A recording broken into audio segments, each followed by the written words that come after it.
Heather McDonald has got the juiciest scoop. When you're on the road, when you're on the go, Juicy Scoop is the show to know. She talks Hollywood tales, her real life Mr. Segment serial data and serial sister. You'll be addicted and addicted fast to the #1 tabloid real life podcast. Listen in, listen up. Woo woo. Heather McDonald, Juicy Scoop. Hello and welcome to Juicy Scoop. Well, I have a very juicy, great guest, friend of mine, Jax Taylor, restaurateur. Well, yes, but you weren't at my grand opening this weekend. I was at a wedding this weekend, but I went to Jax Restaurant, which is right on Ventura Boulevard. Great location, beautiful. I talked about it because we saw the Villain show, which premiered, which we're going to get into that. But right when you sat down, you were talking about hockey. Yes. And I said, oh, have you heard of the team called the Bruins? Nonchalantly. Yeah. And so my cousin is Charlie McAvoy. And that's, okay, for those of you who don't know who hockey players, that's like saying, do you know who Wayne Gretzky is? Like, he's really, really good. So she just nonchalantly came over. By the way, do you know who this is? Most people would know that don't know the game. But if you know the game, everybody knows who Charlie McAvoy is. So the relation is my dad and little Charlie, the players, grandmother were brother and sister. Okay. So big Charlie, who's his dad, we were first cousins. Okay. And our families did a lot together and always talked. My dad and the grandma were really, really close. Brother, sister, very, very close. And so, but they grew up on the East Coast. So like I would get the scoop that he was taking his son to do hockey, like really young, like we'd see all the photos and the girls played too. And I would be like, wow, because growing up here, I didn't know anybody that played hockey. Right. Anyway, so all those times that big Charlie took little Charlie, it all paid off because he's super successful and he just got married. And he just got, And so wow, they're that's great. amazing. But so listen, I'll reach out. Please, I would love a jersey for my bar. That would be because I like I said, I collect hockey jerseys with signatures and stuff. So man, if you can make that happen, oof. I think I can make it happen. Okay, that would be awesome. I think I can make it happen. That would be awesome. And then, of course, if they come out here and play again, maybe we can all go together. That would be great. Yeah, so that'll be fun because we've gone to a couple games. But on a sad note, we just want to cover very shocking news. Matthew Perry of Friends passed away. And basically what the reports are is he played pickleball. As we know, he wrote a book. He was a recovered addict of prescription drugs. Vicodin was really his thing. And sent his assistant off to go pick up a new iPhone and some glasses. And when the assistant came back, he was in the jacuzzi unresponsive. So, oh my gosh. From what it sounds, there was one prescription drug he was on that I think was like for a heart condition. So I think what probably happened is he probably suffered a heart attack. And that is why you don't go in pools and jacuzzis alone. Though I know a lot of people go in a jacuzzi alone because you live by yourself. To be in a jacuzzi alone because it's so hot and it's not really good. Your insides are cooking, basically. So let that kind of be a lesson too, not to do that. But really, really sad. We all loved Friends.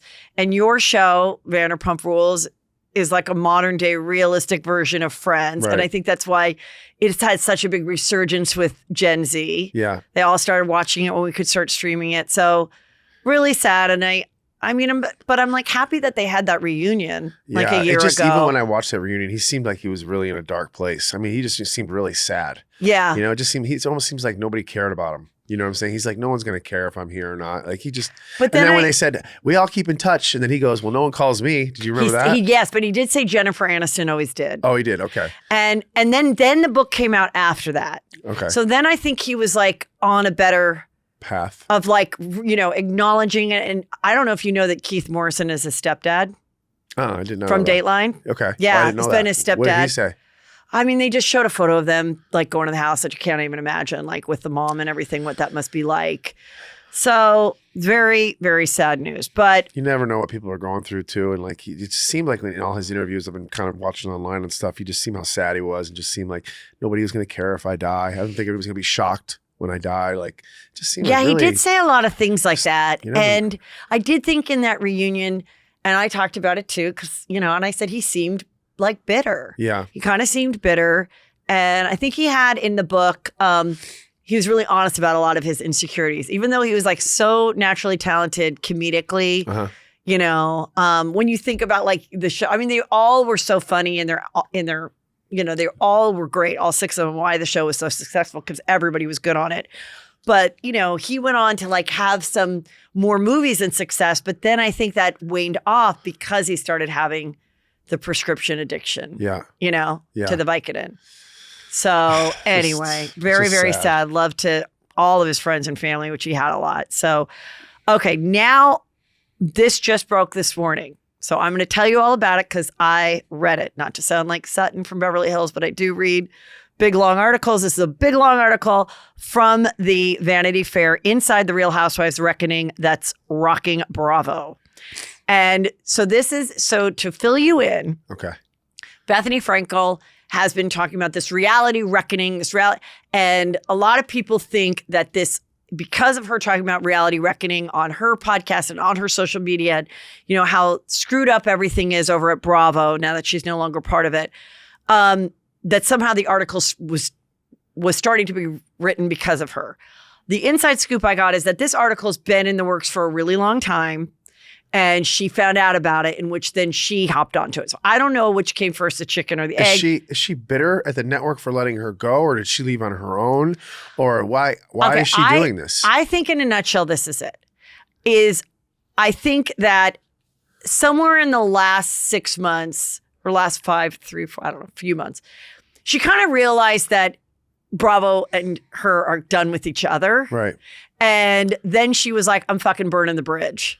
Like, if I am no longer going to be part of this machine, as she says, I'm going to break down the machine, and I'm going to fucking I want to go down in history as like, remember when Bravo was happening in 2023? Well, now it's not. I honestly think, and in doing it, she's doing it in like a righteous way. Like, these people are being taken advantage. Let's join SAG-AFTRA. Let's make sure we have a union. They are being forced to drink. They're forced to do this and that. Meanwhile, like, you know, no one's putting a gun to her head. Okay. So I don't know why she's saying things like this. She also has a gazillion dollars in the bank. Okay. So she doesn't care if she burns bridges. Where all of us, this is our job. This is our home. And you're just bashing our network. Like I said, no one's making us do this. This is, you know, this is a privilege, not a right. So I don't agree with it. And also using Raquel as like a pawn. Raquel is very fragile, okay? She's in a fragile state. You're using somebody who just went through one of the biggest reality catastrophes known to man, and you're kind of using her as a pawn. And I just don't think that's right, personally. I don't know what you think. Well, I do think that. And I you know, as far as someone who's followed it all, you know, I'm a fan of the shows. I talk about the shows. I know a lot of you. Are you a fan of Bethany? No, I'm not a fan of Bethany. I'm not. I mean, I think she's very hypocritical, and I think she's very easy to see through. Yeah. However, as someone who's watched the shows for all the times, I've certainly enjoyed her. I definitely think she makes great TV, and she knows she does, and she says it. And one of the things she says right at the top of the article, it says, everybody wants the bag of shit to not be on them at all times, Frankel told Vanity Fair.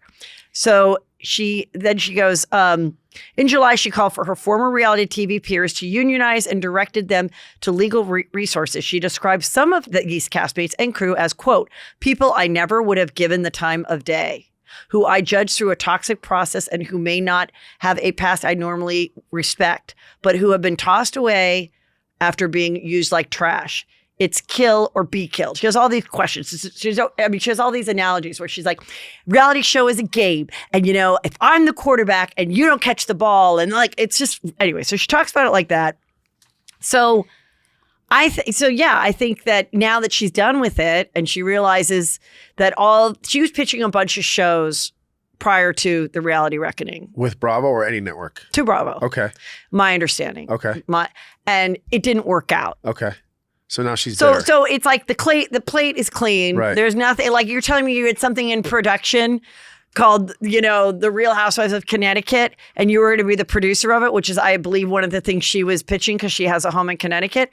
If that was in production and being filmed right now, do you think that she would be giving these quotes? No. And I honestly I didn't think Bravo talent were allowed to be producers. I think So she was no longer on the shows. Okay. And then she was putting her own shows together. There was another one with these women in Miami that she was going to do like a mommy girl show in Miami with this woman who has come out and said how awful the contract was. Right. That she was putting forth.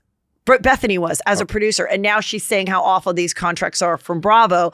Yet she was attempting to be the Andy Cohen at one point when all those shows didn't go. And she's just like the rest of us with a podcast talking about it. Guess what? Andy's evil, producers are manipulative, and they're forcing people to drink and act like assholes on camera. I mean, I hate that she's just throwing everybody in the lump with this. Maybe she, on her show, they were doing that. But like, yes, of course they supply alcohol. But like I said, I just don't understand like throwing everybody under the bus like this and then just kind of saying, well, this is how it is. And this is how it is. I'm very happy in my world. And I'm not currently on the network. And they could have done certain people wrong on our show. But, like I said, we all want to be part of it. Like we all like it. We all enjoy it. Like no one's putting a gun to our head. So it's like, I just don't understand. I don't understand that. I think it sounds like she's bitter to me. It sounds like she's bitter. It sounds like they're not giving her what she wants and she has money in the bank so she can go after them and don't have to worry about it. So where other people in reality don't really have the luxury of going after them because they just can't afford it. I mean, sometimes being super righteous and saying whatever the fuck you want, that is a luxury. That is a luxury. That is a luxury. I mean, it's nice to be able to do that, and that's great for her, but I don't think she should lump everybody in and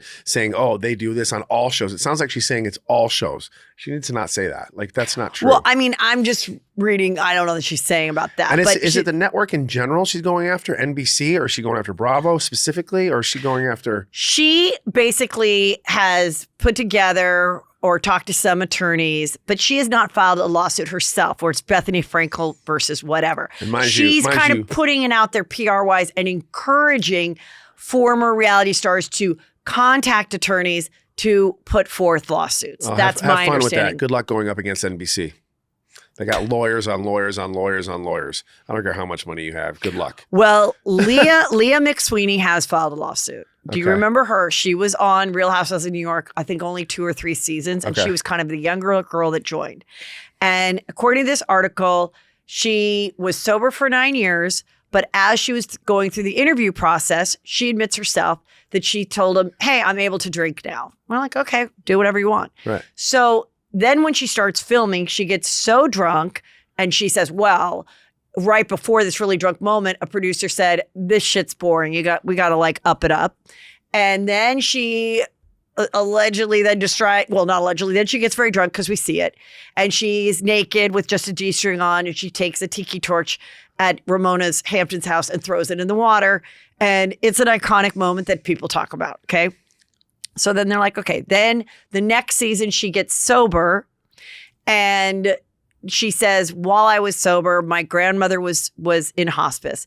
And I said, I don't know if I should go to this Hamptons thing because my grandmother's really sick.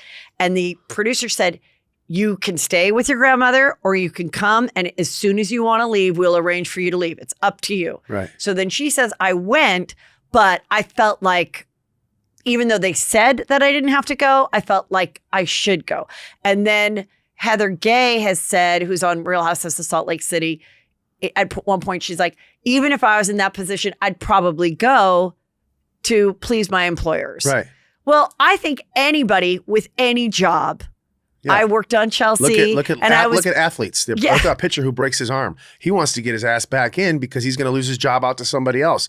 Look at, if there was even a Friends reference. Remember when Rachel had her baby, she wanted to come back to work faster because she was going to lose her job to the good-looking guy. Remember? That would happen in any job. That's going to happen in any job. You can't just pigeonhole it to reality TV.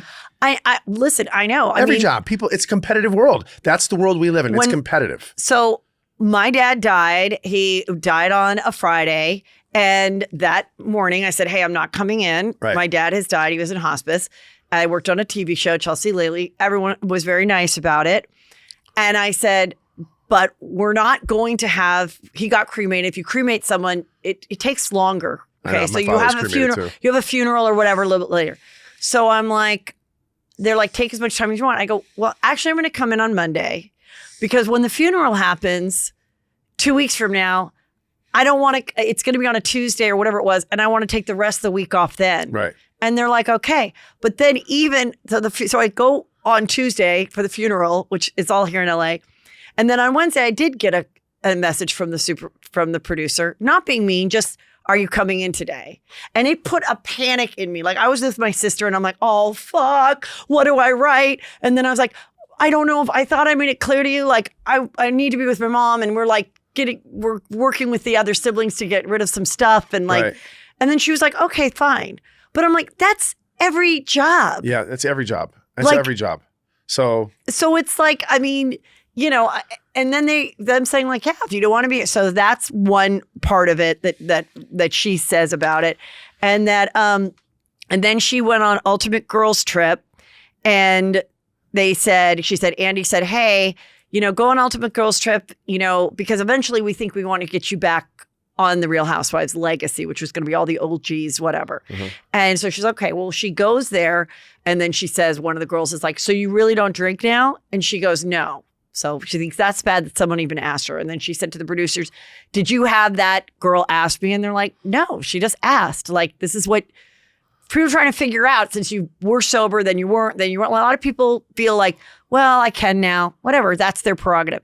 Then she gets really sick, and she was sick the whole trip, and she wasn't really fun. It wasn't her fault, but she was sick. So so now they don't want her on anything anymore. So now she has nothing to lose. So her lawsuit is under the Americans Disability Act. She's suing them, I guess, because her disability would be alcoholism, and somehow they didn't work with her. I'm just laughing at the situation. I'm not poking fun at it. I just think it's just silly. I think this is, people now, I don't know. Lala's been sober for 5 years. Yeah. And she, they talk about alcohol. She talks about it all the time. She's very proud of it. She comes over my house all the time. Everyone's drinking. She don't say anything. They talk about it on film all the time. And if it was a problem for her, she wouldn't be on the show. She would eliminate herself from the area, but she has no problem with it. But although, again, to each his own. Everyone's different, I guess. But first of all, you're putting yourself in a show that's just, it's gonna be there. It's around. It's like, you know what I'm saying? It's like, why would you put yourself in a situation if you're uncomfortable with drinking when a show is primarily the girls going out to dinner and going to bars and they're drinking? If you know that's going to happen, why would you put yourself in that situation? And if you don't like it, then you should escort yourself out. So you can't have your cake and eat it too. I'm sorry, you can't. And then, so she said, well, for Ultimate Girls Trip, they were like, come on, it's $250. What do you think you're going to do on a girls trip? Sit around and twiddle your thumbs and do each other's hair? I have to say the Thailand trip that they went on was not that good. It was kind of boring. Right. Now, there was another girls trip that was at Dorinda's house. That was, I believe, the second one. So there was one that they did like in the Bahamas or something. And then the second one was Dorinda's, which was pretty fun. And Brandi Glanville was there, and she, likes to booze it up. And they had this guy who was an actor who then I guess got to be on the show as the butler. And just now he has filed a lawsuit saying he was sexually harassed because Phaedra smacked his butt one night. And oh my gosh, this is reality TV. Like, not everyone's just nitpicking. Like, what do you want? All these shows are going to get canceled if you can't have anything fun. The whole point of watching these reality shows. Don't you think that's the point, though, of Bethany's Reckoning? Is that eventually it's like, you know what? You ruined it. Now nobody gets to have any fun. Basically, you're ruining it for everybody. We're no longer going to make this like a TV entertainment thing anymore. It's going to be, 2 drink maximum a night. And, we're going to have breathalyzers every 3 hours. Right. And if anybody's over a 0.08, then you're going to go and have a snack. What is this? And what the fuck is this? Ward and June Cleaver. That's what they want. They want to be Leave It to Beaver. What do you want? Nobody's going to watch boring TV. People want chaos, destruction. That's why villains. That's what they want. Yeah. Nobody's tuning in to sit around and talk about. Okay, so then it gets into Ramona. Now, when Ramona was on the show, I love me some Ramona. The last season was with Ebony. They brought on Ebony K. Williams, who's an attorney, much younger. I don't even think she was 40. Really pretty woman. And, it was at a volatile time in social history. Okay, with talking about Black Lives Matter, all that, COVID. It was just a lot. It was not a fun time for the world. Okay. So anyway, she's on, and in the article, they're talking about this season, Singer also allegedly told a Black woman staffer, quote, "There's so many of you guys here now. Please don't change your hair. I'm not going to be able to remember anybody's name." She said, "Look, this is something commonly I do. I mix up people's names. It was not a racial thing about Black women's hair," is what Ramona has said. Okay. Singer said this is the kind of thing she commonly did. It was strictly a commentary on my inability to remember names. As an example, just last week, I saw a photo with me and Travis Kelce. Ramona said this from 2016 on Watch What Happens Live. And I thought he was Jax Taylor. I mean, should I take that as a compliment? I mean, should I? I don't think you should take it not as a compliment. Okay. I think it is very much a Ramona thing. It is a Ramona thing. I mean, she's 63, she's sharp, and she's funny. Yes. But that is who she is. That's who she is. It doesn't mean she's a bad person, in my opinion. No. But yeah, some people are not good with names, not good. And they're like, like even when I first met her, I was at a Jill Zarin thing and she heard my name and she's like, "Who is Heather?" And I'm like, "I'm Heather. I'm a big fan. I met you. I've had her on the show." That's how she talks, too. And That's she funny. was nice. She was nice, Right. but like she shoots first, sass later. That's the kind of person she is. And then, and then what's the problem is, so they have a talk on the phone before Ebony comes on to like openly talk about, black and white people hanging out together. I don't know how to even say it because anything I say is going to be seen as bad too.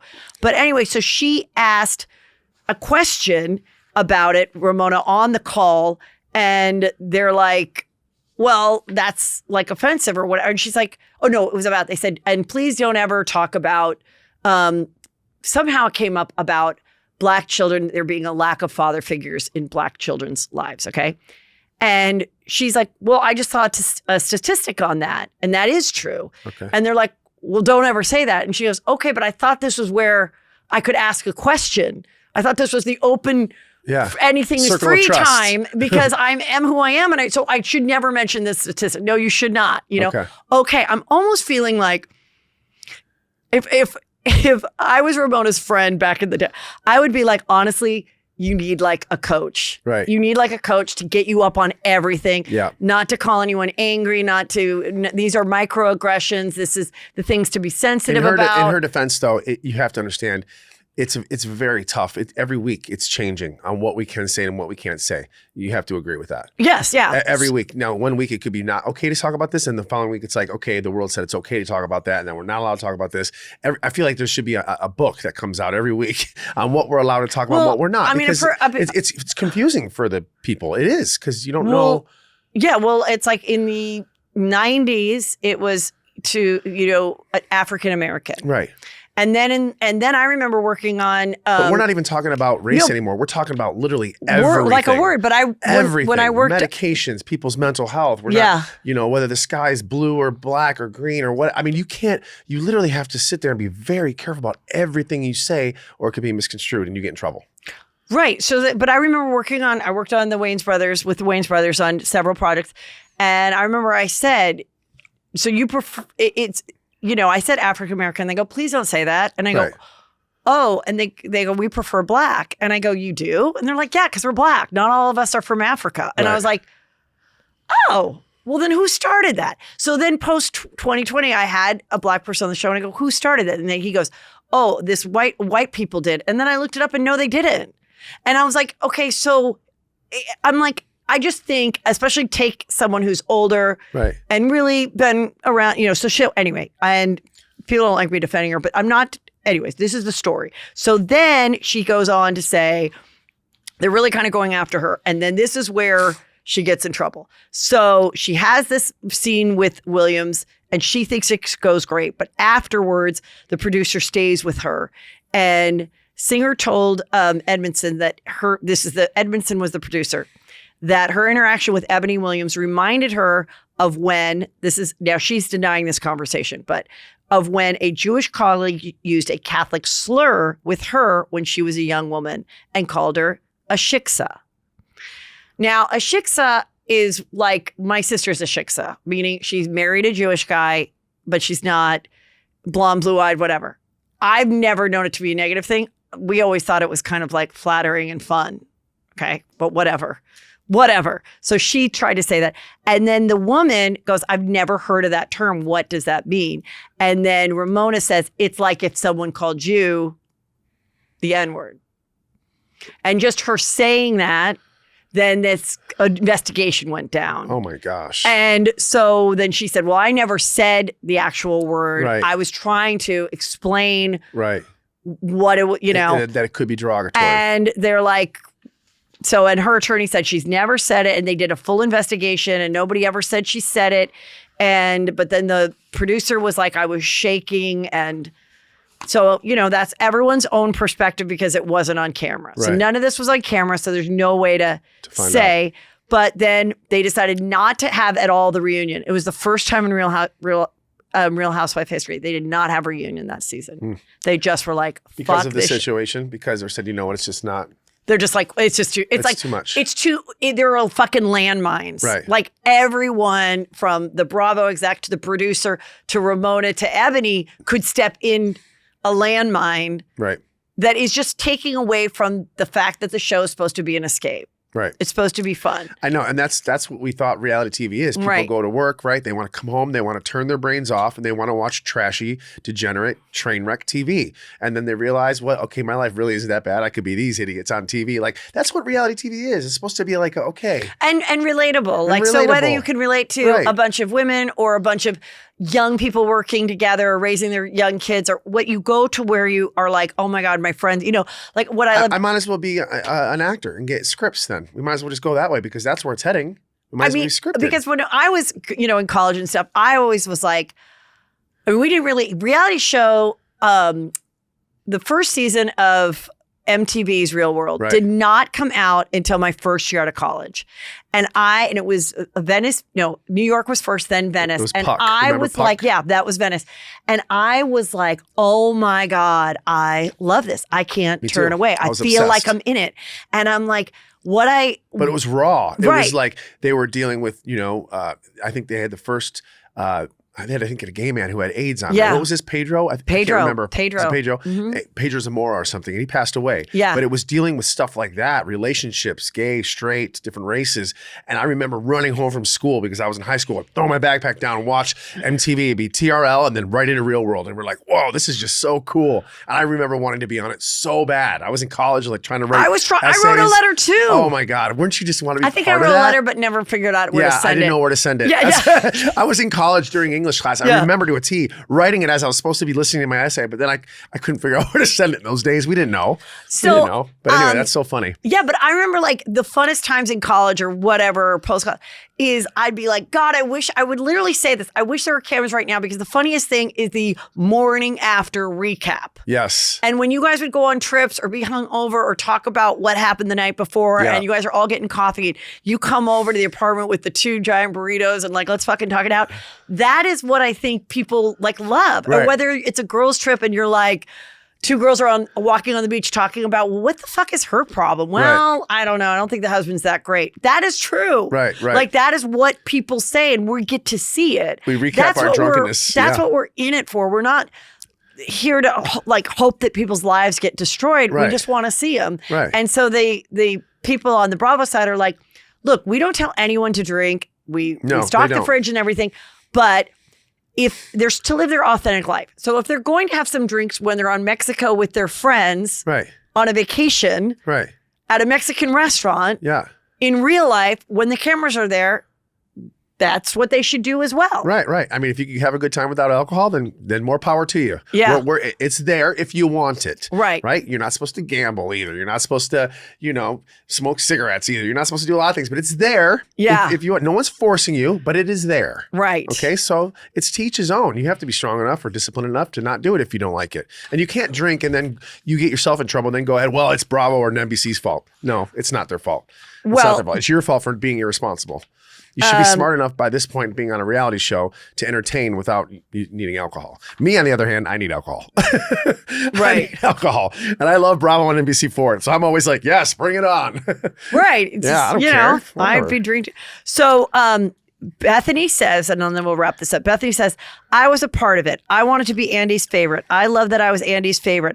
I love that I was able to make good television and produce it at the same time. I love the producers. I knew I was the best. Sounds like me. That sounds like me to a T. I was in the machine. I was the machine. I created the machine. That is me to a T. Of her new mission to remake the medium that made her, Frankel says, it's my penance. Presented with the idea that she might participate in Frankel's organizing, Ebony Williams said, fuck Bethany, Frankel. You think I'm going to let some white girl speak for me with my experience with a multi-billion-dollar corporation, meaning like she's good on her own. Right, she is. So, and that's why she can do this. Ebony has her own show now. She's like a judge on a show. I don't think she ever has to come back to it. But I think she participated in this article because she wasn't thrilled because they said, we want you, Bethany. We want you, Ebony. We chose you. You're the black girl we want. You're doing great. And then like halfway through the season, they're like, okay, the show is supposed to be fun. So she was kind of like, and then of course she wasn't asked back. So I think she's kind of like a little bit like that and she doesn't need them. Yeah. But she's, bright and has her own thing going. So anyway, that is the scoop with this article, and everyone was shaking in their boots. And it's honestly, we already had heard all about. Did they say anything else about anybody from Vanderpump? No, just about Raquel. That these were the mean things that were said about her. I don't think it's fair. They took advantage. I'm not on Raquel's side at all, but I'm also playing it from the other side. I just don't think that was right for Bethany. She was doing it for clicks. Let's be honest. That's why she was doing this. So to just reach out to Raquel when she's in such a fragile state. And I don't know if she was in a home or seeking help or not, but reaching out to her after such a crazy, crazy last season of Vanderpump and then kind of almost preying on her a little bit and kind of poking her a little bit when she's trying to figure herself out and realizing, what did I just get into? She's kind of prodding her. I just don't think that was right. I don't think that was right for her to do. And I think that may have hurt Raquel's chances of ever wanting to come back on reality TV again too. Personally. Yeah. Well, I don't think she was in a mental state to make these kind of decisions and talk about stuff like this. I don't know who Raquel's people are. I don't know who's guiding her, but she should have never done that. Well, I think once Raquel decided, I'm not coming back to the show. Who decided that? She decided that? Her parents decided everything I heard is the network decided that? This is what the rumors I heard is that she was considering it, but wanted the same amount of money that Ariana and Tom were making, Tom Sandoval. And because it's based on seniority, how much money you make, they're like, no, you're due to come back as season whatever. Right. This is what you're going to get. Yeah. And then more and more time was passing. They were already starting to film. Mm-hmm. And then I think she just sort of was like, I'm going to cut my losses. I'm not going to do it. And then somehow Bethany and her mother was a fan of Bethany. They got into it. Oh. I have no doubt that she did get some money from Bethany. In my opinion, I have no doubt she did. Right. But I don't think it's anything that was worth it. Right. What she should have done, and I still think she could, is because I don't think she was ready to do this interview. I don't think she was completely, like her perspective at 4 months is going to be completely different than what it's going to be at 14 months. Right. And I think she needed a longer time. Right. And she still could do this, and then just really fucking write the book. And I mean, write the book and write like, I almost thought we were going to get caught this time. I felt disgusted, but then I had this conversation. The cameras were there. Like, if we could get everything that really happened from her perspective, but not today. I think like she was just so blinded by the light, like I said, kind of like the song. I think because that's what makes it different because everybody on the show's cheated.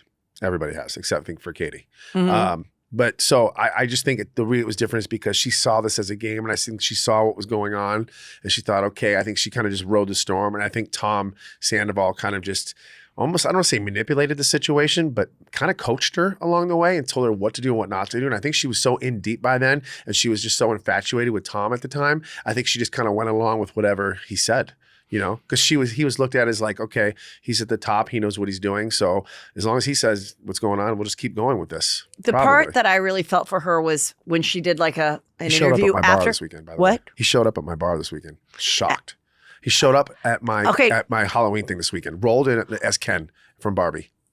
Wait, I want to hear all about that, but I just want to say really quick, just before I forget, onto what you were saying, the part that I really felt for her, and I think people saw a clearer picture of the manipulation of what happened, was when she did some interview like that was featured after the reunion, or maybe it was the same day or whatever, and where her story was like slipping up. Right. And she kind of panics and it was like, this is the story I'm supposed to tell. Yes. I was told to say this story.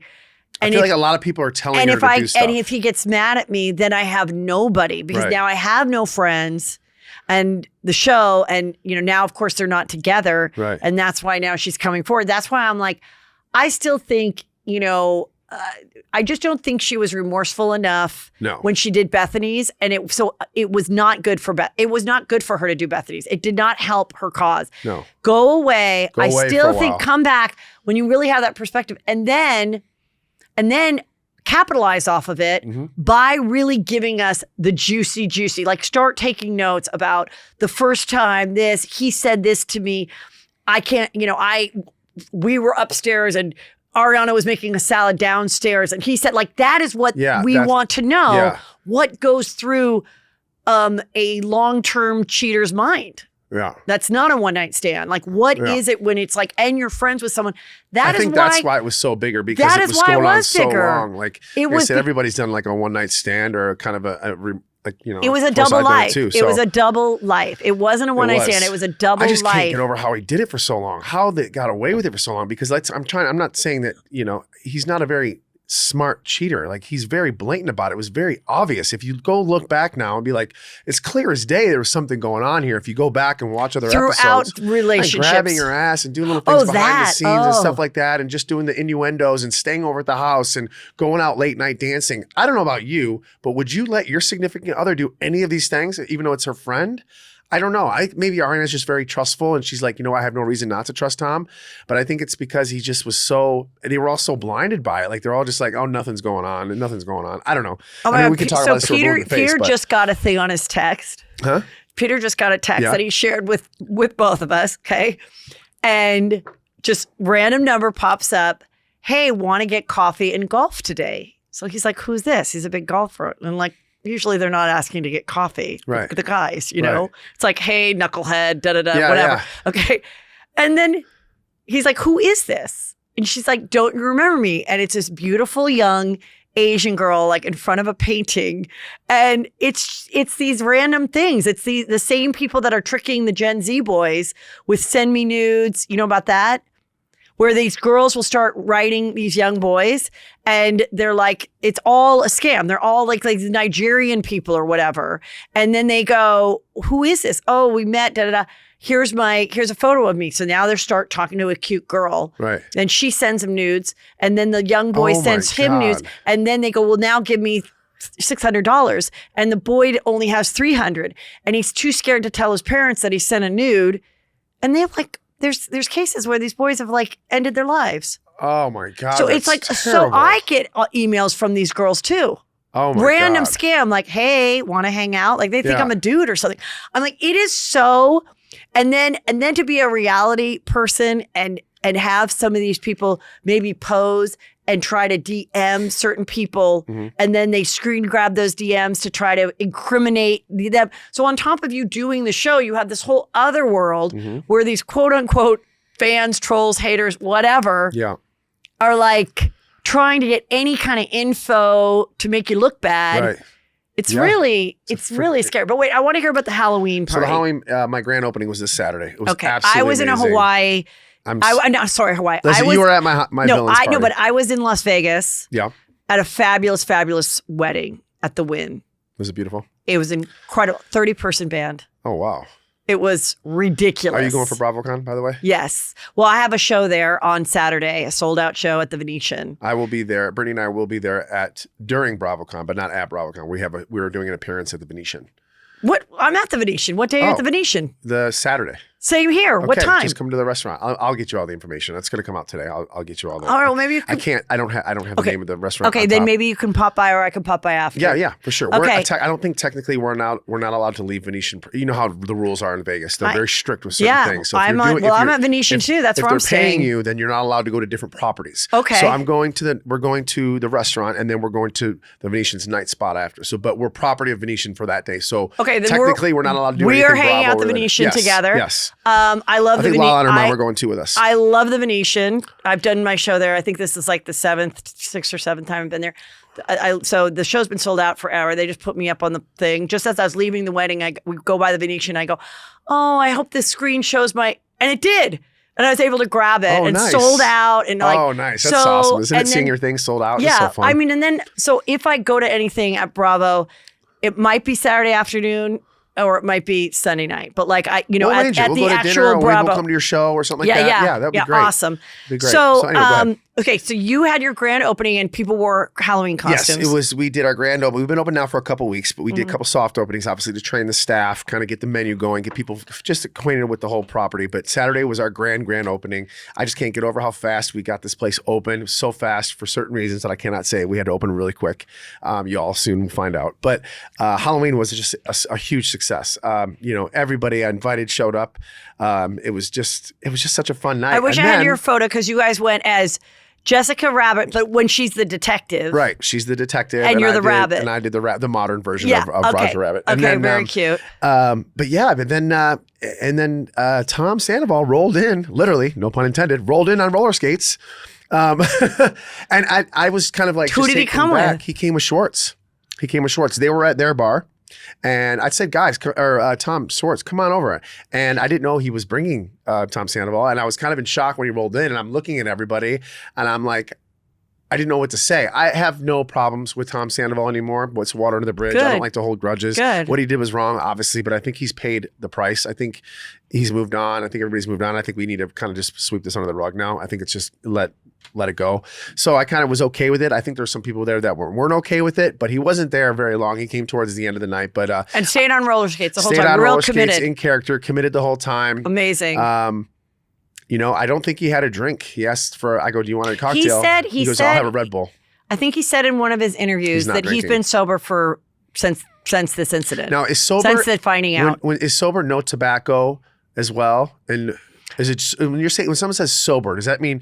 I think he says I haven't drank. Okay, so that means, but you can have coffee, Red Bull, cigarettes. That's okay. Coffee and Red Bull. I mean, unless you're like a Mormon and you can't have caffeine. Right. Okay. I don't know. It's different things for different people. Well, so I think a lot of people, vape. Vaping. But the vaping is not with pot, right? Right. That's just the tobacco, whatever the vape stuff is. And then some people smoke pot, but then I think they would not say sober. Then they would just say, I don't drink anymore. It doesn't agree with me. Right. I think it's good doesn't for mean him. they might not enjoy a mushroom or whatever, but he's not drinking. That I know he's not drinking. Right. And so he good wasn't. For he him. did not drink there. He, like I said, it seemed like he was having a decent time. Like I think he was trying to stay on his roller skates the whole time. But yeah, I was really shocked. Bottom line is I was kind of shocked that he showed up. I was okay with it, but I was just shocked. It's kind of ballsy since Ariana's brother was there. I was kind of like, and I called Jeremy the next day. I'm really close with Ariana's brother, and Ariana was supposed to come, but she was in rehearsal for Dancing with Stars. And I go, hey, listen, I just want you to know I did invite him personally, and I hope you're not mad at me. He's like, no, he wasn't there that long. It didn't bother me. So it was an interesting night. It was a lot of fun, though. Like I said, it was everything that I wanted it to be, and we're just so excited, Brittany and I. And yeah. So you had the DJ. So what? Yeah. So like you walk in. What I love, it's like all the TVs, like to watch games and stuff. Yeah. And it's the bar best there. of both worlds. Yeah, so there's you a got bar a little there, bit, and there's like a more casual vibe there. It's got, if you want the lounge, you want to be bougie, you can go have cocktails with your girls, you can go doing that. Or if you want to come outside, there's a beer garden. Yeah. It's like I said, we got it up really, really quick. Obviously, we're still moving things around and changing things, but we had to get it up really quick for certain reasons. But well, I got some of the food and I thought it was very good. It's good, right? The food is delicious. I had the truffle fries, so good. Right? I mean, you I can't go wrong with had truffle a barbecue fries. chicken pizza. That's really delicious. good. The mussels are really good. The clams are really good. Nice. The pastas are amazing. The flatbreads. Brittany's beer cheese is finally there. Oh, yes. Mama's beer cheese is there. We are going to start selling it this week. So now you can Postmate it and get it this week. We're just trying to figure all that. But we're for finally. Thanksgiving. That's a good Thanksgiving. You get that warm pretzel with the beer cheese and you're watching football and you got a beer. I mean, it's just, is there anything better? It's just great. So yeah, so this weekend went off perfectly. I was really, really excited. Good. Yeah. Good. Okay, let's did you hear about Dorit and PK?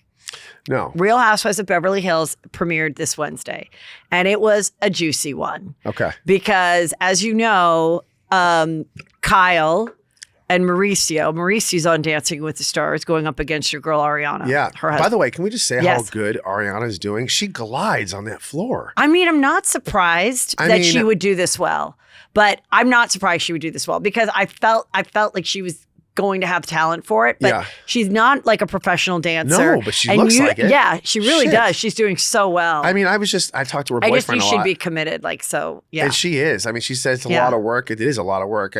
And I was talking to her ex-boyfriend. I'm like, God, she is just so, I go, don't take this wrong way, no disrespect, but she's so elegant and beautiful on that floor. It's like she should be a dancer. Maybe she should quit reality and be on Dancing with the Stars. Left? She's probably going to. How many people are left? I watched it the next day just to see how she's doing. And then everyone posts the stuff. So I don't have the patience. Well, first let me just skip over to Mauricio. So Mauricio, this is Mauricio's partner. Is that Lady Gaga? No. Oh. No, that's his partner. Oh. His Emma partner Slater. What do you mean his partner? He's dating her? Dancing. No, dancing. Sorry. Okay. But there is rumors that they are dating. Okay. Because paparazzi caught them at dinner and walking across the street holding hands. No. Yes. So then they did a video. Okay. And they said, nothing's going on between us. Okay. But we were just recapping the night or whatever, the dance that we practiced. And in recapping it, I just grabbed her hand. Do you think Brittany would be mad at me if I was on Dancing Stars and I grabbed the dancer's hand? Not on the show. This is after the show. So you're just recapping. You're punching out, right? You're not working anymore. You're not an actor. So now you're at night having dinner and you're holding hands. First of all, I'd be mad at you. Would you be? Okay. Yeah. Okay. So let's flip the switch here. Would you be mad at your husband if he was on and he's going, hey, honey, I'm going to go to dinner after Dancing with the Stars. All the cast is going to go out. And meanwhile, they're crossing the street holding hands. I would be a little. First of all, I'd kill Brittany. when we do hold hands, but only kind of like when we're like walking to the casino, going to dinner, going to stuff, and then we will hold hands. Yeah, but he's not allowed to hold hands with anybody else. No way. So I'm like, what do you like? I almost think that's like really intimate. That's really showing intimate. like holding hands is intimate. And like, even those little body language things that people do being overly, especially when you're in the limelight, you're a public figure. Okay, it's not like you're just random people that are doing it, whatever. You're in the public eye. People are watching, unless you want people to see this. So then they said Kyle removed all of her support of him on her Instagram. I feel like this is just for show. Then she said the one thing that bothered me on Watch What Happens Live is she's like, because, people have speculated whether she's having a romantic relationship with this lesbian country singer named Morgan Wade. Saw that video. And she said, I've been very close to all my girlfriends. I really think it's just that Morgan has tattoos. But I'm like, but also she's a lesbian. Right. And then someone's like, is she out? I'm like, I don't know, but I know her former girlfriend has spoken about being her former girlfriend. So whatever. She's been with women. And I'm like, but you are dressing like her and you guys are hanging out all the time, but you're also doing a documentary on Better Life. And then you also did a music video where you're like eating fruit with her in a bathtub together. Sexual. It was a sexual very video. Sexual. And they're like, oh, we're just having fun with it. And she said that she was the one that initiated the separation. They live in the same house. Okay. Which I can understand. So they're separated. So this is kind of like a Tom Arnaz situation. She gave him the master. That's got to be awkward, no? Or are they just still friends? They're still platonic, right? Because they have family. Now the rumors are that they've been separated for a while and that they are able to date other people. So why are they living in the same house? Isn't that a little bit? I just think I think when people are not ready to end it because they've been married so long and they kind of maybe don't hate each other. Right. And it's like I was talking about this with Luann on the show. I had Luann on. And I do think there's a lot of people being married for a long time. Right. I think there's a lot of people throughout history and even now where you get to a place and you're like, and you have a certain amount of assets and children and businesses. Right. And you're like, look, I don't really want to fuck you anymore, but honestly, I don't care if you fuck someone else. Right. We can still hang. Right. I don't want to split up everything. Right. Maybe we'll come back together. Go do your thing. I'm going to do mine. Like I just met this woman a little while ago and she was doing that. Right. And now they are back together. They have 3 kids. They're very wealthy. Right. She went to the house in LA. Hey, he did his thing in Miami. And now they're like good again. Nobody wanted to get divorced. No one. They both knew they weren't going to find better. Right. Like as a spouse, But they just needed to. He wasn't looking to find a 25-year-old and have to start a whole new baby life at 55. Right. You know, he was like, I don't want that. Right. But like, sometimes a timeout is for some people not for me. If it could be more. What it is it's fine, but then when you're on a show and everyone then chimes in, yes, I think it's harder for the two people that may have had this agreement, right, to stick with the agreement without getting hurt. Yeah. Because you're getting a million voices in. And that's what's going on with Tom and Ariana too, I think. Yeah. I think that's exactly the same because it just doesn't make sense financially for them to move out because they have such an incredible interest rate on that house. And I just saw an article saying, unfortunately, this is like the worst time to buy a house. It's the worst time. It's the worst time. It's better to rent. So it's better just to rent or just stay where you are right now and figure it out because financially it just doesn't make sense. Yeah. I mean, if they're going to be losing hundreds of thousands of dollars instead of waiting, you know, until whatever spring, then, and it's okay with them. I don't know. It's not it's like, that isn't our, I mean, it is our business because we talk about it, but it's like, it's not, you know? I know. So anyway, no one knows if they believe it. As you know, like dancing, lots of times romances have started between the Dancing with the Stars partner and they did a very sexual dance. It was contemporary. And they basically ended up scissoring. I don't know if that was an ode to Kyle and Morgan, but it was like she threw him down and then she laid on top, and that's how they ended. And it was good. He's really improved. He was really bad in the beginning, so he's gotten a lot better. Oh wow! And so you know he's going for it. Meanwhile, he's had this awful lawsuit happen for years. This saga over the $70 million Malibu real estate thing, and it's been going on for a really long time. And LA Times wrote this whole thing. Basically, he sold a house. He had a listing, and then he represented the buyer. Wait, hold on. It's very confusing. Let me just read it to you. Okay. Basically, this is it. So he's facing a lawsuit related to the sale of this Malibu mansion, which was featured on the show. They had like a 20s party there. The mansion was initially owned by this person named Karen, and it was later sold to the son of the president of some country. Like he's like a dictator's son. And he was accused of purchasing the estate with the proceeds from corrupt practices because he's the dictator's son. And Mauricio was then selected as the seller, and he sold the mansion to Mauricio, who later flipped it for $69 million. So the person is saying why a year later. So the person is saying, why was it sold for $33 million and then a year later it was for $69? Wasn't it maybe always worth $69 million? Right. So was he being completely unbiased because he was involved in this? So they said he claimed that Mauricio had not revealed the higher verbal offer and initiated the lawsuit. So it's a wrongdoing in the sale. They're suing him for a wrongdoing, and that she's suing for lost funds.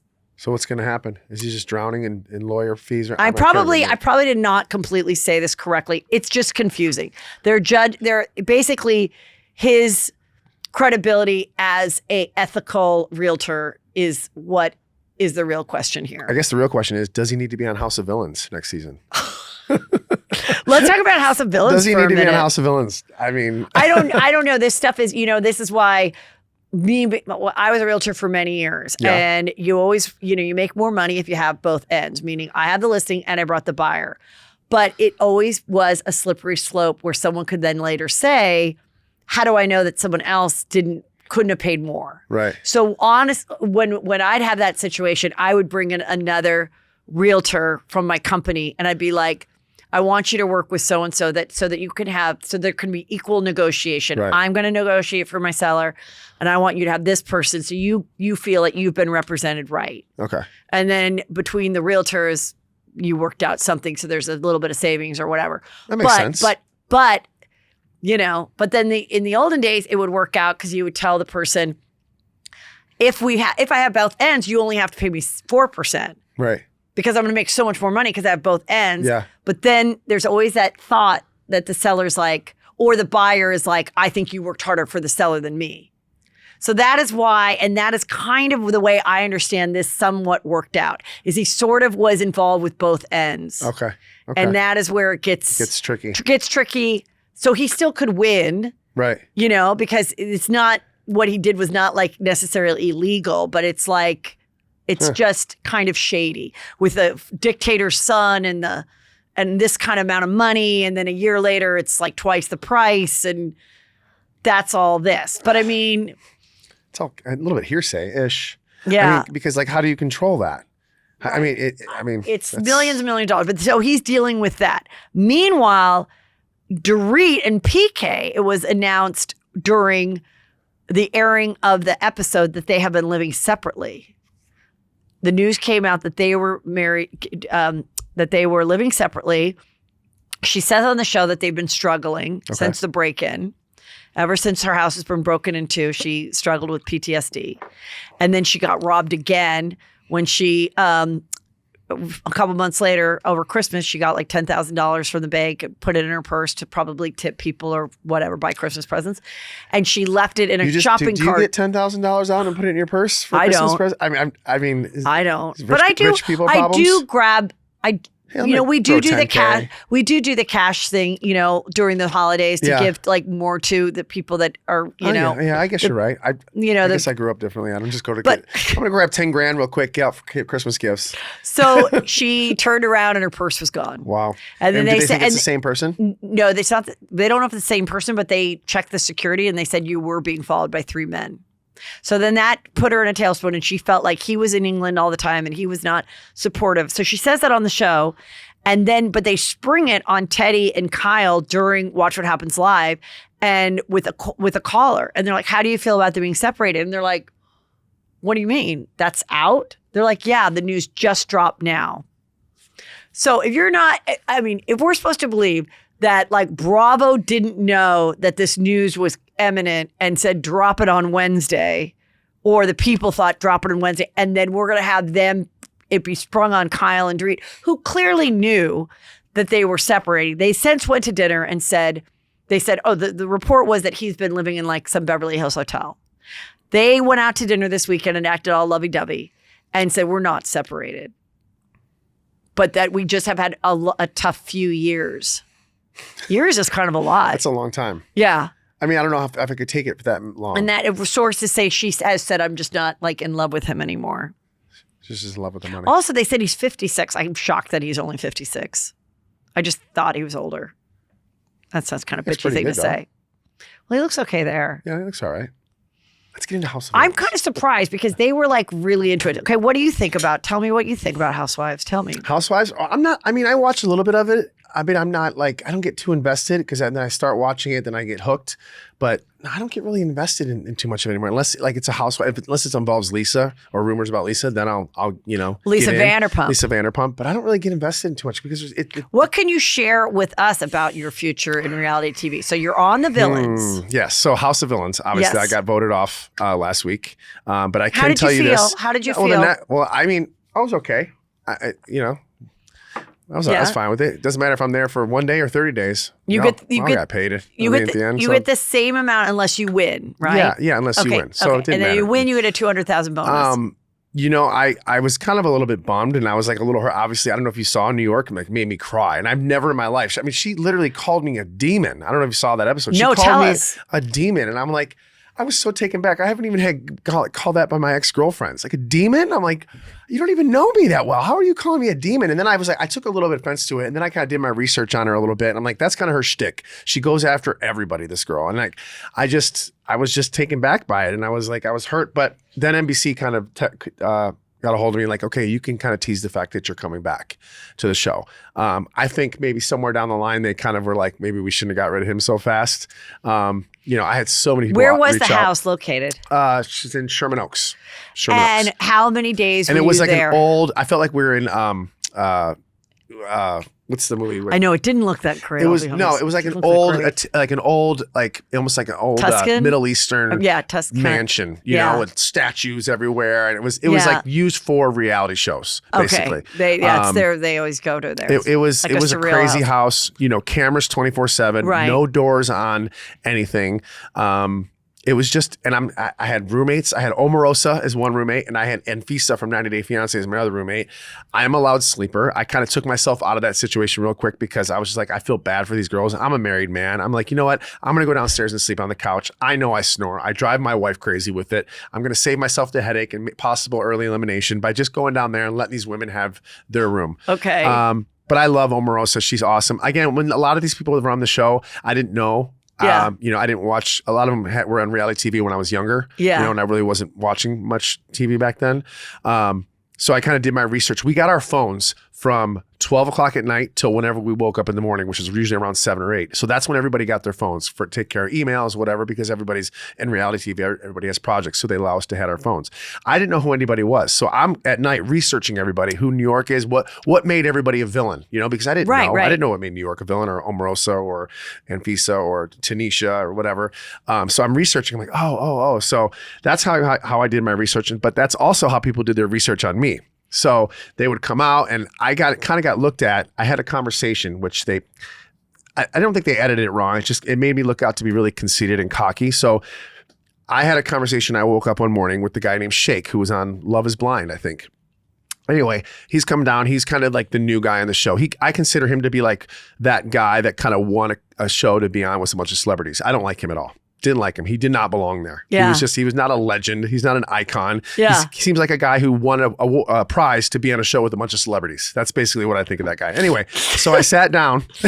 I sat down with him. He's kind of like, how do you monetize this? Like, how do you, I just got on a show, like, I want to get brand deals. I want to keep this going. I want to, make money. So I kind of was giving him my playbook a little bit, and it came off as where I was kind of bragging a little bit. And I wasn't trying to brag at all. I was trying to give him my playbook. I'm like, if it was me on the other side, I'd be like, wow, thank you so much for this free information. Wait, is how that to get where brand deals. is that the headline that I've read about Yes. how much you made and how much Brittany made off Yes, your deals? and I kind of forgot that the cameras were there. Yeah. And I was kind of just saying, listen, man, this is how you can do it. Now, I've been on the show for a decade, right? This didn't just happen for me overnight. We had to build this empire that we have. We had to build these deals and all this, but this is how you do it. You find, a good manager, you outreach to these brands. I was just trying to give him my playbook so he didn't make any mistakes, because I was just thought, okay, he's a nice guy. Again, we're in the House of Villains. I should have known he was going to use it against me, and he did. But it's no secret to know what anybody makes nowadays. If you want to, you Google anybody, you can see what their net worth is. Right. So I wasn't trying to brag by any means, but I know it came off that way. But I was just trying to be like a nice guy,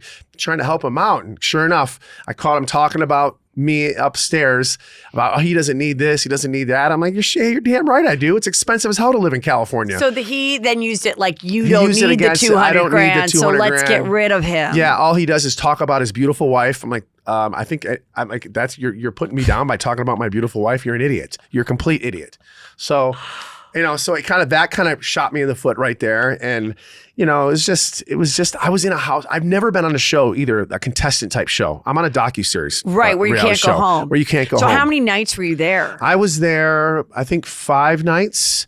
And then, like I said, I'm allowed to say it. The network called and said, you can say it. I do come back. So wait, 5 nights that you slept on a couch? I did. How uncomfortable? It was okay. I wasn't, like I said, I'm a very easygoing guy. I don't complain. I just felt bad for these girls. I'm all about my sleep, so yeah. Oh, I am too. But I was just like, you know what?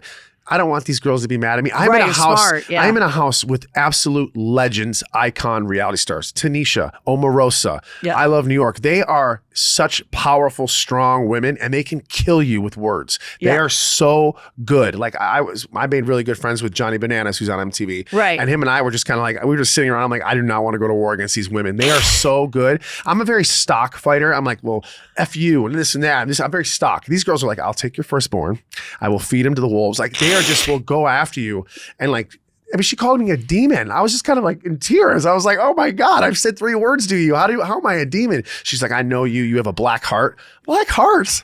I was just like, and then like I said, I got into my head about it. I was feeling, and then at the premiere party, we had the premiere party at Isabel, and I came up to her. I go, did I do something wrong? She's like, no, honey, that's just my thing. That's who I am. That's how people know me. I go after people and I go after their character. I don't know you from Adam. You seem like a lovely person, but this part of the game. And I'm like, you know what? You're right. I was out of my element. I didn't do my research. I didn't do my homework. You girls are just so amazing at what you do. I did not belong there.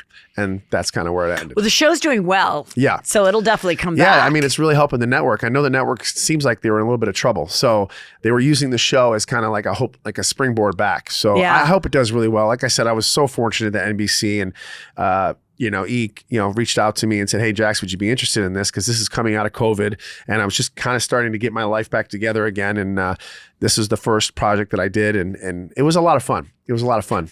And can you talk about any other stuff that you're doing? I can't no? yet. Okay. I can't. I want to, and I think it's one of those things that I think it's out there. Yeah, but it I is just kind of can't- out there, so I don't want to say. I know. I can't really talk about it. They're just Yeah. kind of weirded out about it and saying anything. Well, but, good. Let's not get you in trouble. I don't want to get in trouble, but I think everybody can guess what's going on. So this weekend, I turned on Bravo. Yeah. And they were doing Vanderpump Rules like the first season, like on Friday morning, I think. Oh, yeah, episode 1. They started from the beginning. I mean, it was. because I don't know. It just sometimes I know starts why. that way. Yeah. Why? Well, because they just did got they have done. a premiere date? No, they haven't had a new premiere date, but I'm assuming it's coming up or it's coming soon. I don't know. They don't give us the dates for any of this But stuff. my question But I'm assuming it's soon. is, That's why they're starting. I mean, you don't look that different.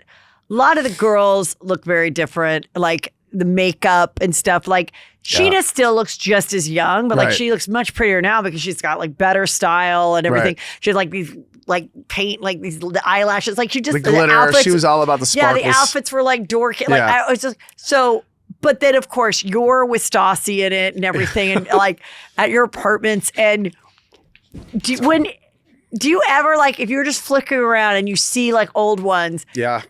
Is it fun to watch? Is it hard to watch? I can't imagine if all of a sudden I could see myself with like a former boyfriend, like We laugh walking at it. around in 1992. Like, what would that be like? It's so funny. Brittany and I literally just watched our wedding episode last week. We had a little fun together. It was, let's stay home and have a couple cocktails, and then we were playing some card games. I'm like, let's watch our wedding, and we just watched our wedding, and then we started diving into some other episodes. We got a little. You just liquid went on the courage. Peacock and we went just off? went on Yeah. the Peacock, and just kind of started watching, scrolling through things, and it was interesting. No, we can laugh at it now. I mean, we've come a long way. Yeah. If you can't laugh at this by this point, I think we've gone a lot harder things. So No, I think you could laugh at it. I just wonder if it's like I wonder if for some people it's really fun and for other people it's much hard. of it anymore, to be honest. Yeah. Like I don't even remember my life before my son. Like I don't remember my life even before Brittany and I met. Like it was just so long ago. And I think, these are just relationships that you go through that, Right. and fortunately, for most of them, I've remained friends with everybody, and we can Yeah. look past and we can laugh and be like, oh, that was just a part of our lives. I really didn't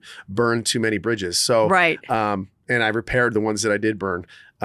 So yeah, I can look back now and laugh at it. I'm like, it was a lot of fun. It was a part of my life. I don't really have too many regrets in it, but yeah, we can look back now for the most part. Yeah. Yeah. Yeah. Brittany's been watching House of Villains and she's loving it. She loves it. She thinks it's hilarious. She goes, I can't believe how much you didn't talk, because I was so intimidated on that show and I didn't say much because I was so scared.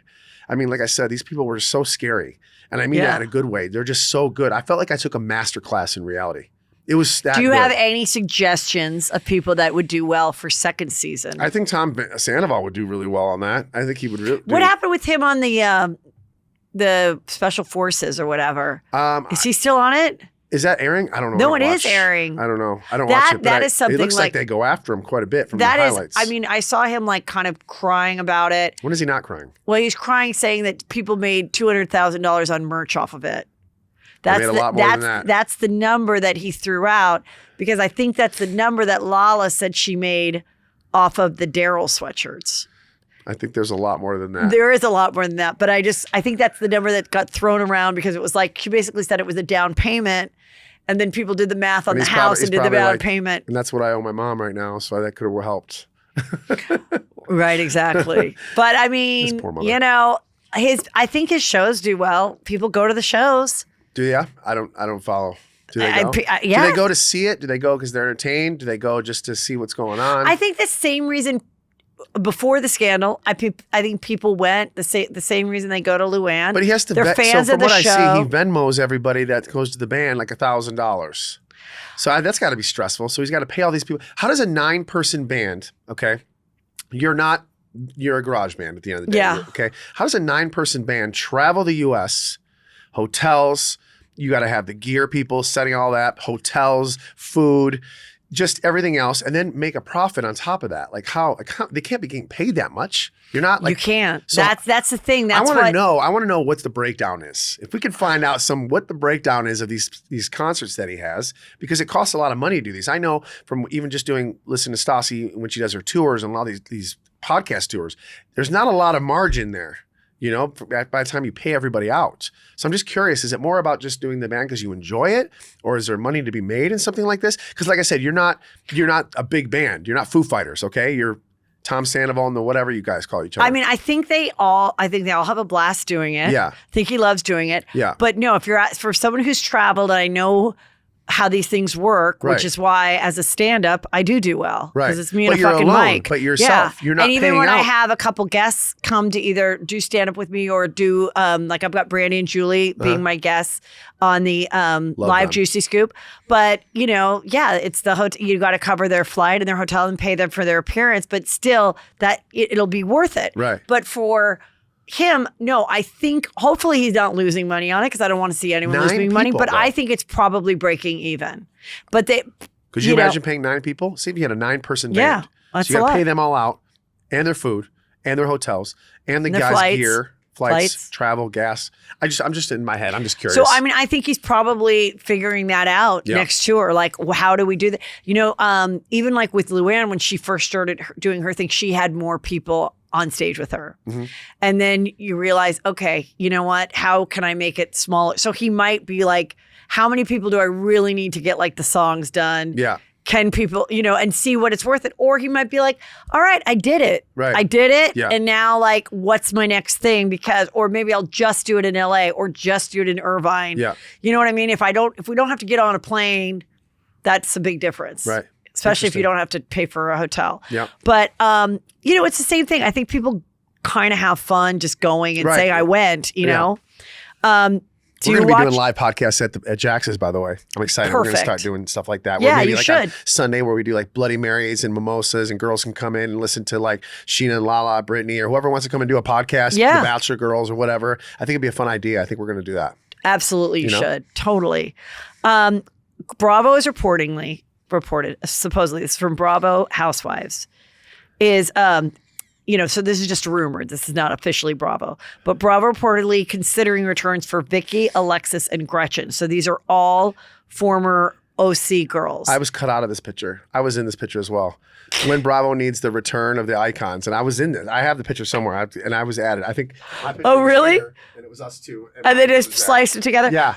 What Bravo really needs the return or something like that. Yeah. How do you feel about return people? I love it. I love it I think too. they need a break. I think it's good for sometimes to cut ties and need a break. Like me, I needed that break. When I left, I needed it. Like for my mental, well-being, But when it happened, to recharge the batteries. Were you freaked out and devastated? No, Brittany was. I wasn't. No, I was like, I needed the break. She was just kind of like, oh man, I'm not sure if I'm ready for it to be over. And how did they tell you? What did they say? We had a conversation with the network, between my team and the network, and kind of discussed where things were going, where they were headed. My mind was not in a good place at that time. I was just kind of defeated mentally. I've taken a beating on that show. I've taken a huge beating, and I'm really strong and I have thick skin, but I took a beating. So it was okay for me to step away for a little bit, but we left on great terms. I love NBC. I love So Bravo. They said it like that. They said, we just want to put you on the pause and there was we'll nothing, get back to you. I wasn't looped in with the Stassi Kristen thing. That had nothing to do with me. Everybody thinks that, but that had nothing to do with me. Okay. It just so happens that it happened at all the same time. Got it. But no, I kept such a great relationship. When that happened, did you get with them? And did anybody was there any weird commiseration or anything that it all happened the same year and also happened at such a, like I said, the same time? Well, it was annoying to me because people were saying he got fired. Well, first of all, if I did, NBC wouldn't be calling me to do House of Villains. I wouldn't. I've done Watch What Happens Live 3 times in the last 4 months. So if I got fired, I wouldn't be doing any of this kind of stuff. So that's had to be very, very clear. And I'm I was never, it was just a mutual agreement, and that's just how it went. And it made a lot of sense. It wasn't a goodbye. It was we're going to take a pause. And now, after 2 years, like I said, for House of Villains, NBC's called me up. Are you ready to come back? And now we're working towards other projects, and I'm just super excited. But no, I have a great relationship with them. They've been so good to me. No ill will. But I love the fact that they're returning because these are icons of reality TV, of Bravo. And they said, what do you think? I would love for them to all come back. Absolutely. They were, like I said, that's when I was watching when they were on. I mean, and Kelly Dodd too. Like, bring them all back. Yeah. Like, and they all have new stories.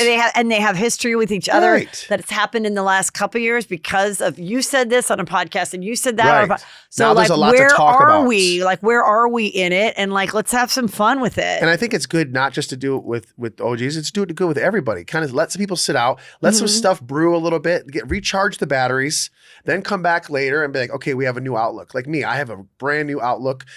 I took a piece of humble pie. I needed it. Yeah. And now I look at things a lot differently. I'm now a father. I'm now married. I look at things a lot differently now. And I think it goes the same for everybody. I think you just need to sit out for a little while, whether it's a month, 6 months, a year, whatever it may be, recharge the batteries, maybe do some other things, podcasts, other shows, talk shows. Then, okay, circle back and be like, okay, I'm ready to come back now. I see things differently and I think I'm a good asset to the show. Perfect. I love that. Here's my son. Look at the shirt I'm wearing. He turned 21 last night. I love that. Because there is a story about you better be at the bar. Yeah, there's a story. This is a picture of this because there's a story about a woman who successfully got kicked out her two 40-year-old sons. Italian mom. I saw that. Wins court case to evict her two adult sons in their 40s. And Drake was here because we celebrated his birthday yesterday. He goes back to ASU tomorrow. And he was helping me get the photos for this. And he goes, there's not a photo of this. And I go, is there one of you and Brandon? Like, let it just be me. But yes. So it's like Old School. Have you seen that movie, or not Old School, Step Brothers? Yes. Yes. I love it. Well, it's a modern day. But they said, according to CBS News report last month, about 45% of people between the ages of 18 and 29 in the U.S. reside at home with their families, the largest number since the 1940s. So then I was like, well, 18, come on. So then Drake looked it up, 25. Okay, so do you understand the climate that we're in right now? Oh, I know. So there is nothing, I don't want my kids to ever leave. B, it's nobody can afford it. No, and a lot of people can't afford to go to college and live on campus. They'll go to and I will say, one of the great things that California does is they do a really good job at doing the community college going into the UCs. If you do that. So more and more people, like when I was going to school, it was a little bit like, you're going to community. It's totally not like Different that now. It's totally like Drake is visiting his two friends at UCLA and they both did the community college. And now they're juniors at UCLA. It makes sense. You save a lot of money. Yeah. And at the end of the day, you're still getting the degree. And lots of these kids are not ready to go. It's the first 2 years don't matter anyway. But anyway, I looked it up. It's over 25, it's 15% which is still kind of a lot. It is a lot. For over 25, it's kind of a lot. But I think it's going to get worse, to be honest with you. The cost of living, like I just got 2 gallons of milk. It was like $12. Like, this is insane. It's insane. How do these kids... How do they afford to do anything? I don't understand. Now you're coming out of college with debt. I don't understand how the kids, and maybe you can answer this, okay? Because when I was young and we were like coming back from Vegas, Peter and I go, I never did the Vegas thing in like my 20s. I didn't. Yeah. I was like, well, how are we going to afford a hotel room and flights? And like, we didn't plan it. Yeah. And I see all these kids that have like, the 3 bachelorette weekends for their weddings and then like the Coachella. So are they just in credit card debt? Like, where are they getting their money? Is there just really an element of people that really do come from generational wealth that I'm not aware of? I'm thinking the same way because I live in the Valley. I've been here for 5 years. I go over to the other side and I see how much rent is over there and I see how the people living there and they all look like they're 20 years old. Where are they getting their money? I keep asking that to these TikTokers, these OnlyFans, people showing their feet on film. I'm like, I guess that's rare. Maybe I needed my wife to put her feet on film so we can go to Disney more. I don't know. Only feet or whatever. But where are these kids? How about you just do photos of just your feet at Disneyland? That's just. But right though, when you go to Hollywood, you see these kids going out to dinner, right? Yeah. And mind you, they have to eat. They're not just their rent, their food. They're going out to the Pendry and they're going out to the nightclubs. And they're spending $30 on a drink. Where is the money coming from? There can only be so many TikTokers, only so many OnlyFans. Where is it coming from? I need to know too because when I was young and we would go to the nightclubs, like in my early 20s, whatever. And I used to be at the bar, somebody buying me a drink. Right. I would try to only buy one drink myself and the rest I'd hope to get, we wouldn't have to obviously pay to get in because I'm cute enough for that. Right. And then, but I remember looking and always being hungry. Also why I probably was thinner. Always hungry. And I was like, one day I'll be able to come to a place like this and actually sit and eat. Like I was, and then I got there, but like I would never splurge on it. And if we did like a girls' dinner, it was like fucking marmalade. Yeah, it wasn't, appetizer. You guys all shared one or something. Yeah, it wasn't right? like a big thing. And Right. I really don't know. I think a lot of people that are here do get allowance from it has to be. adults that have some type of trust fund The mom allowance, and dads something. are just feeding them cash. Or they still get to keep a credit card, or know, maybe they don't have to pay for their car and gas, but they just have to cover like their expenses. I don't know. Like I look at these kids. I'm like, I can't afford your lifestyle. Like, how are you guys living it? Like, it's ridiculous to me. Side note, other thing. Did you see that Will Ferrell went and visited his son at USC and partied? Yeah, I with was him? there that weekend. Yeah, you were there. Now, yeah. would you embarrass your son and go party with him at? Is he in a fraternity? Okay, I have a very good story for you. So Okay. he's at ASU. He's not a fraternity. I did go to his house that he is renting in Phoenix with his friends. Okay. And I filmed this. I reenacted this scene that Vicky Gunvalson did back in the day. She showed up, and the producers definitely surprised the kid. Maybe the kid thought he was being filmed, but he didn't know the mom was going to be there. And she's like, "Woo!" Anyway, they party all. If they're at a football weekend, and they put her feet up, and she does a beer.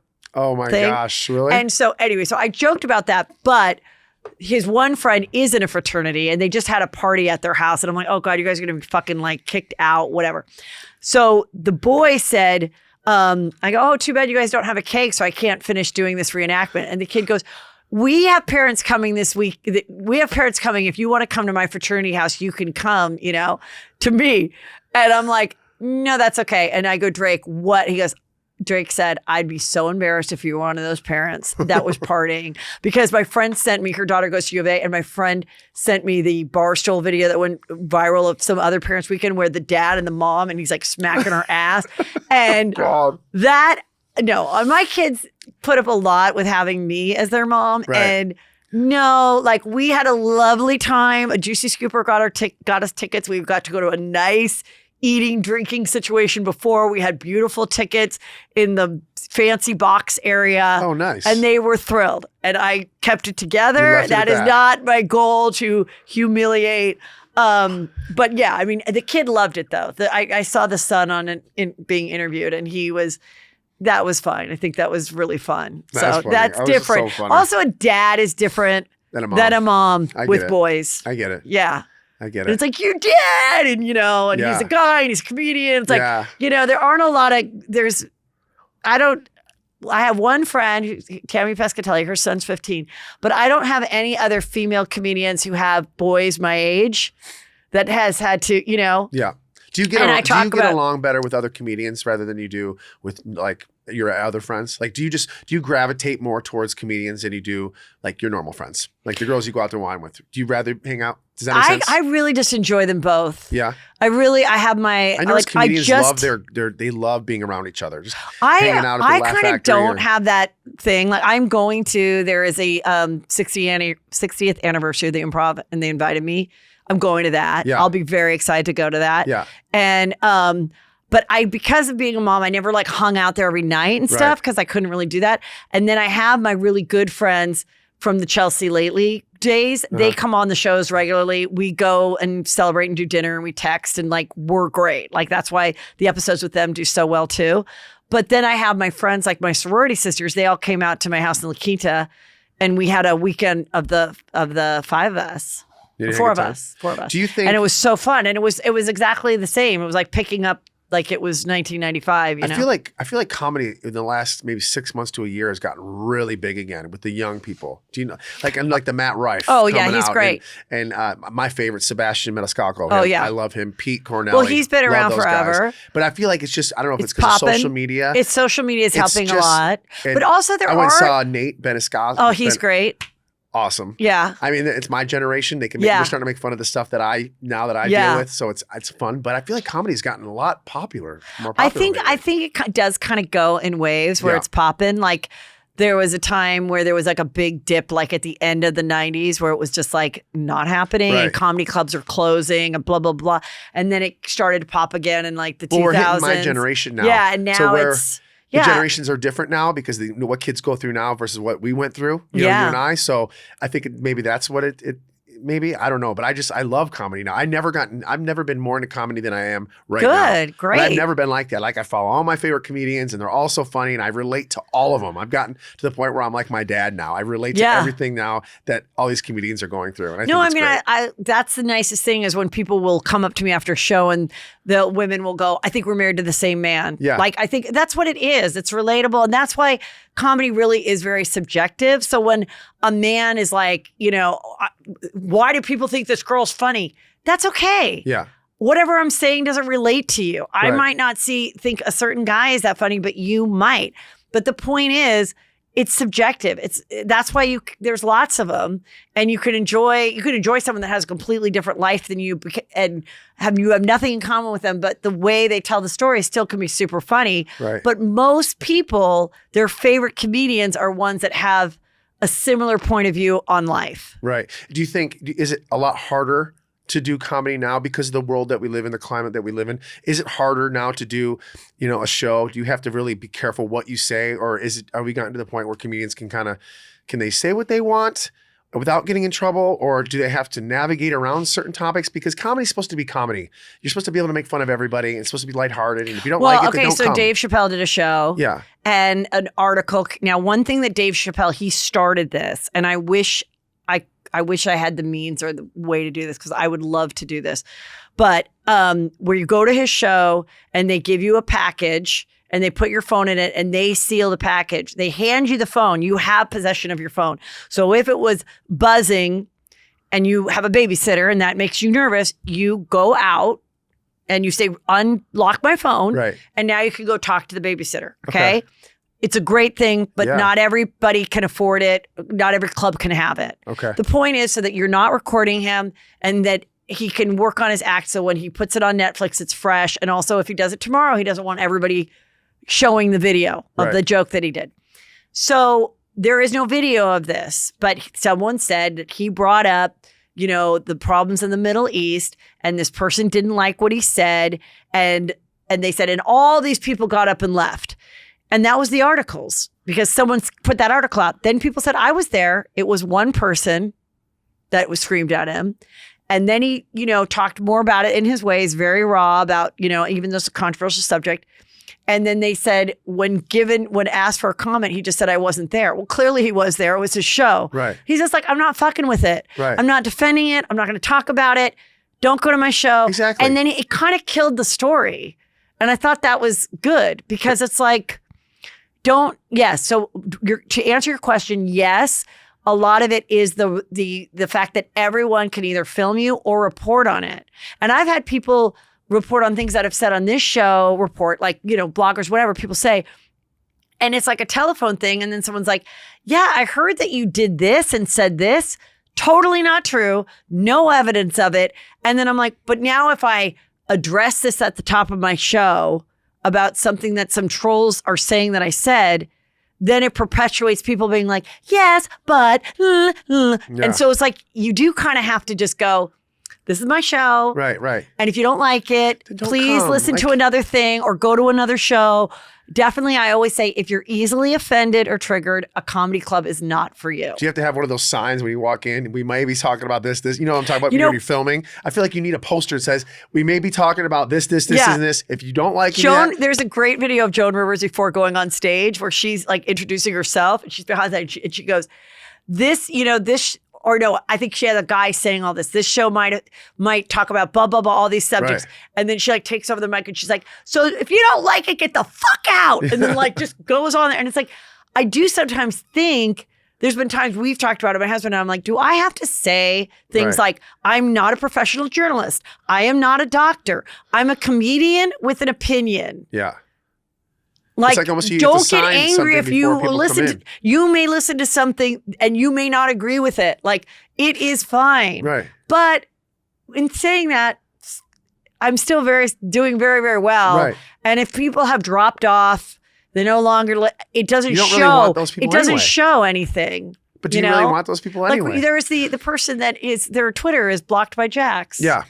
And have you ever met that person? No, I talked to her on social media. I've sent her merch, and I think she's funny. Here's the thing: I'm not going to go after, and there's no reason if that's what she wants to do. Have you she's ever funny. unblocked her? I have unblocked her. Yes. Okay, I think she's a nice girl. I think Listen, but when people say, what do you do? Like, when people say, "Oh my God, Heather deleted a comment or blocked me," why do I want to be inundated by you saying mean shit about me or my guests? Right. Like, yeah, I will delete a comment. I do the same thing. I don't need someone to say something for you to wake up and look at the picture of us tomorrow. And if I can get to and remove some person with one follower who's a block saying something nasty about you or me, guess what? I'm fucking deleting it. Yeah, I am blocking it. So maybe you won't bother to do another fake person. Exactly. Like you have enough time in your the people that have enough time in their days to go through people that they've never met before. Yeah. And to go ahead and like start writing negative things. Like how much time, like this says a lot about who you are as a person. You have that much time in your day. You know, you're not spending it with your husband, your family, your kids. Because you probably don't have a family. No, you're sitting behind a keyboard because you're miserable about something in your life. So you're projecting your own insecurities onto other people. Like, just goes to show you, of course I'm going to delete that. I get it all the time. Oh, you delete your negative comments.